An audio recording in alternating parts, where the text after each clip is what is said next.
Hey guys, it's Preston, and I know what you're saying to yourself right now. This guy, he keeps disappearing for like a year at a time, and then randomly coming back and making a video, and then disappearing again. I know, I'm terrible. But today, I'm back with a call to battle video.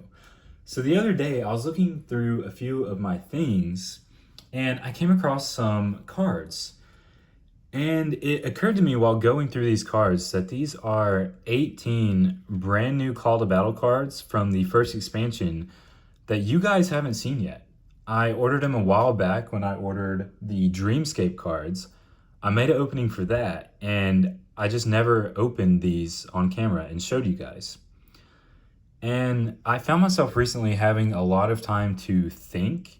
I've been doing a lot more brainstorming than I was when I was still in school.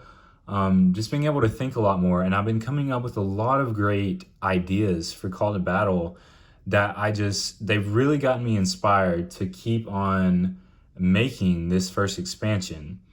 And so that is what I'm back to do. I'm back to finish this thing. I've been watching a lot of Chaos Galaxy recently. It's super inspiring to know that Zach is still, he is just still going strong. I think he's working on set 5 right now and releasing all of those, and just seeing his videos have just really inspired me to get back into the swing of things.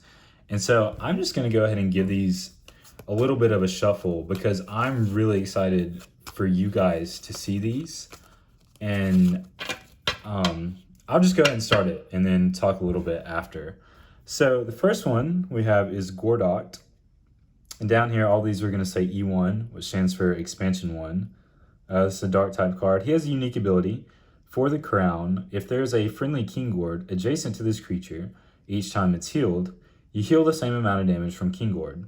So you're kind of healing two things at once, and then his attack allows him to heal himself. So if you have Kinggord beside him, which you'll see here in a second, you're going to be healing him up too. So I really love the artwork on this one. The background, it just looks really mystifying and cool. Next we have Cysterian. Just a little minor creature here. So he's pretty cool. And next we have Hagen 2.0. I don't know if you remember Hagen from the original set. He is a trap maker. He has a big part in the lore. I haven't necessarily gone over it yet, but throughout the timeline, he goes through an accident, and this little accident almost kills him, but not quite. Half of his body kind of turns robotic. His hammer gets destroyed, but he's able to save a little piece, and throw this in this Warhammer here. But yeah, I really love the design of Hagen 2.0. He's kind of like half cyborg here. He has some cool abilities as well. Lets him search your discard pile for a trap you've already used. And then Life Hammer lets you heal 2 damage from any Rogerian, which you should see in a second.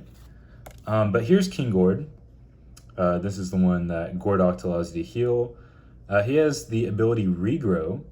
If this creature stays in your graveyard for 3 consecutive turns while there's a friendly Gordoc on the battlefield, you may send Gordoc to your graveyard and add this creature to the battlefield with half of its base HP. So it's effectively letting you, if you can keep this guy alive for long enough, it's effectively letting you play this guy again from your graveyard for free. With just a little bit less of his health. And so I believe he's a rare. No, he's just a common actually. So that's good. A support card here, Resurrection. Really like the art on here. It's like M Ninja's being resurrected. You have his gravestone back here. It says choose a creature from your graveyard. Send 2 or more creatures to your graveyard whose added summoning costs are greater than or equal to the summoning cost of the creature you chose. Add the chosen creature to your hand. And I actually think I'm going to change that. I think I'm going to change it. I might change it, add it to the battlefield. I'm not sure yet. It feels a little weak at the moment, but I will see how it plays out with some more playtesting. So that's Resurrection. And then here is Rogerian, the creature mentioned on Hagen 2.0. So the idea behind him is it is a stone statue that this dwarven race, which is what Hagen is, and then the little miner right here, they're all the same race. But it's these statues that they've created effectively to protect them. and they stand there inanimately. You know, they don't move, they don't do anything until they're activated. And Hagen's special hammer has the stellarite in it, which is, you know, the element of the gods. And that is what allows these things to activate and go into attack mode. So that's what you can see here. It kind of has the energy flowing through it. And its ability is Hagen's Guard, and this creature may be played for 1 stellarite if Hagen or Hagen 2.0 is on the battlefield when you play it. And then cross counter, it does damage, but then also it does additional damage if Hagen or Hagen 2.0 has been damaged during your opponent's last turn. So they synergize really well together. You know, Hagen heals him up. He does additional damage when Hagen gets hurt. You can play him a lot easier if you already have Hagen out on the battlefield. And I just really love the artwork on this card, especially the colors and just how everything turned out with it. So next we have Wyvern. If you'll notice, there's a lot of normal Met cards that I'm showing. That is probably the type that I've made the most of for this set so far. It has an interesting ability called Burrow. This creature can't attack or use this your next turn and can't be attacked your opponent's next turn. If Wyvern is adjacent to a fire-type creature, heal 5 damage from Wyvern. So it basically just takes it out of the game for a turn, so your opponents can't attack it, but he can attack as well. But if it's adjacent to a fire-type, he does get to heal himself because this attack does damage him a little bit. And the idea here is it eats metal, and when it burrows in the ground near like these ores and stuff, if there's a fire-type, it heats up the ground, and as it eats them, the fire essentially melts it and kind of rebuilds its armor. So that was kind of the idea behind that. So that's Wyvern. And then this is one of the craziest arts in the game. It is Mutant 001. And it is a rare. And it, as you notice it up there, it doesn't actually have a type, but its ability is Mutant. When this creature is added to the battlefield, for each creature in your graveyard with experiment in its name, this creature gains that creature's type and +4 base HP. So the amount of types this thing can be, it literally could be every type in the game if you have that corresponding experiment already in your graveyard. And then the attack Enrage is kind of interesting. It does 4 base damage, but then it says choose an attack from an experiment creature in your graveyard. This attack does 4 damage, plus the damage and effects from the chosen attack this turn. Meaning all the experiment's attacks do slightly different things. They have slightly different damage numbers. So each of your turns, you can choose different ones depending on how you want to hurt your opponent that turn. So it's a really interesting card. I really love the artwork. I just think everything turned out exactly how I wanted it to with this one. And it's a rare down there. Next we have Lander in Forest Form. You guys actually have seen this one because I did a speed build for it where I show you the art and then how I put it into the template, so I won't go back over this one. You can pause it if you need to. We have Biolab. Search your army for mutation and a creature with experiment in its name and add them to your hand. Shuffle your army. So this is just kind of supporting the mutant card down there and all the experiments in the archetype. Next we have Banishment. And this card has a new word on there. It's called Reaction. It says you may play this card whenever your opponent cosplays a creature to the battlefield. Refund that creature's stellarite cost to your opponent and place the creature at the bottom of your opponent's army. And if you notice, the creature here is the Death Warden, because in all the playsets I've done, he has been the most annoying creature I've had to deal with. And so I put him on this card because, you know, as soon as your opponent plays it, you can say, no, I'm going to banish it to the bottom of your army, and that's that. Next we have Floretta. It's a magic card, really simple, 1 stellarite cost, pretty weak, but it has the ability Beauty. Your opponent must roll an even number each time they wish to attack this creature. So, gonna keep it out there a little bit longer. I really like the art on this one too. It's simple, but it's really pretty. We have a rare support here. It's called Golden Fleece, and it is a duration card. It says double all healing done on your side of the battlefield during this and your next 2 turns. So a super strong card here when you're playing, you know, heal sprays or a recovery totem, or even the cards like Gordoc over there, his attack says to heal 2 damage from this creature. If you have the Golden Fleece out there, it's going to heal 4, and then also with his ability, you can be healing Gord. So you can be healing him as well. So super strong card, the Golden Fleece, for healing your creatures back up. Next we have Hellenists, another interesting ability here. I've really tried to brainstorm with this first expansion and make some kind of crazy things that we really didn't see in the first set. And so his ability is Hunger. Heal 10 damage from this creature each time it defeats an enemy creature.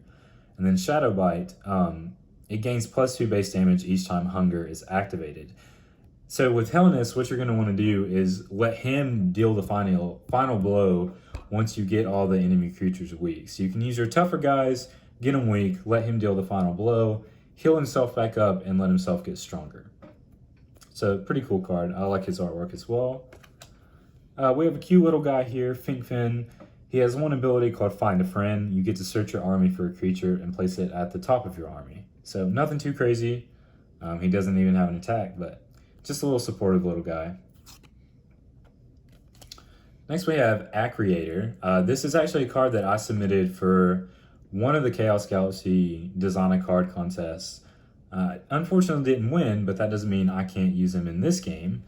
And the process of accretion is the process that planets undergo when they are being created. It's basically when space dust collides with each other and it just gets bigger and bigger until a planet is formed.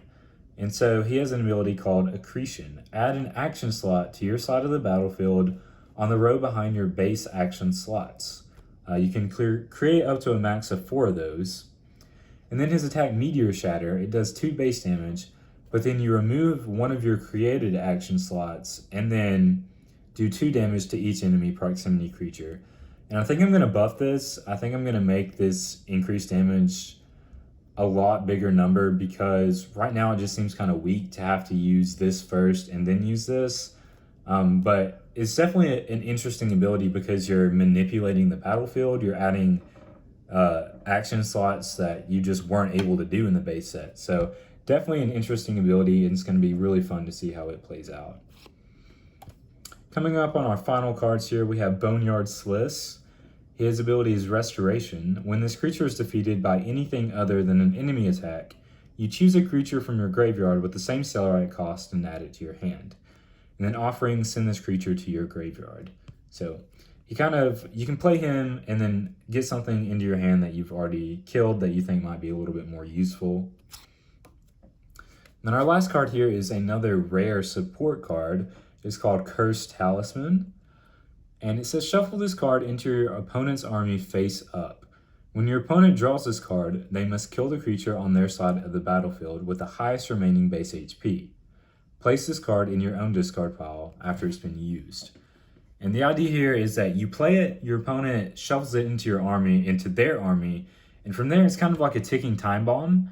The game is going to go on until they see this thing coming up, and they have to draw it at the start of their turn. And then they have to kill whoever's on their side of the battlefield with the highest HP.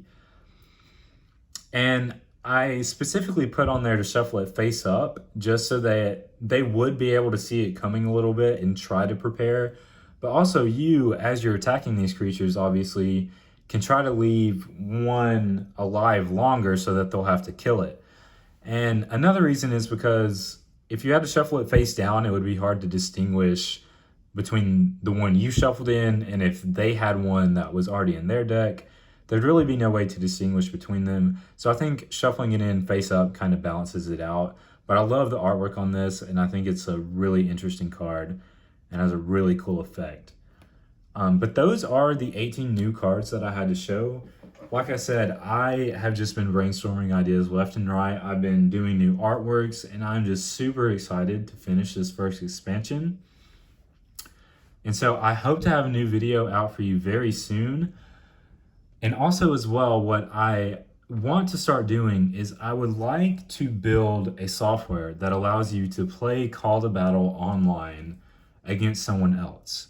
Now, I have played, I know there's already a software out there that lets you upload your own card game and play it. And I have used it, and it does work very well. But I think it'd be really cool to do one specifically suited for Call to Battle and just be able to have a little bit more personalization over it. And I just think it'd be a really cool self project for me to work on, as well as the Call to Battle game, and also something that you guys can enjoy. So that's something that I would like to work on just kind of on the side as a hobby in the future. You guys let me know if that would be something y'all would be interested in, so that y'all can play it online, you know, on your computer against one another. And that's something that I will try to look into in the future. But for now, those are all the cards I have for you today. Like I said, I'm super pumped and excited to get to working on this game again. And just, it's really crazy to me how far the artworks have come from the base set. I just think that this expansion just looks so much nicer and so much more clean. And that just makes it even the more exciting, because if you think about it, I reworked the entire game with the base set. So some of those artworks were already 2, 3, 4 years old, but all of these are relatively fresh. And so I just think they're elevated a little bit, and just seeing these cards that I forgot I even had and being able to show them to you has just really gotten me inspired to keep working on this thing.